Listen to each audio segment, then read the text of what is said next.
BPL শুরুর আগেই গতকাল কনসার্ট দিয়ে উদ্বোধন অনুষ্ঠান করেছে। তার পাশাপাশি ১১তম আসরের ট্রফিটাও উন্মোচন করেছে বিসিবি।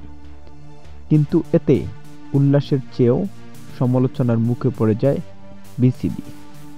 কনসার্ট নিয়ে আয়োজনে ছিল পাকিস্তানের রাহাত ফাতে আলী, যাকে বাংলাদেশের কনসার্টে আনতে মূল্য দিয়েছে ৩.৫ কোটি টাকা। অথচ বিপিএলের ট্রফিটার মূল্য মাত্র ২ কোটি টাকা। আর এতেই ভক্ত সমর্থকরা মনে করেছে বিপিএলের চেয়েও কনসার্টের বেশি টাকা ব্যয় করেছে বাংলাদেশ ক্রিকেট বোর্ড। গতকাল এক সংবাদ মাধ্যমে ভক্তরা বলেছে, বিপিএলের জন্যই এত কিছু আয়োজন, অথচ একটা গায়ককে কনসার্টে আনতে গিয়ে ব্যয় করেছে ৩.৫ কোটি টাকা। তাহলে ট্রফির চেয়ে কনসার্টের মূল্য বেশি দিয়েছে বিসিবি।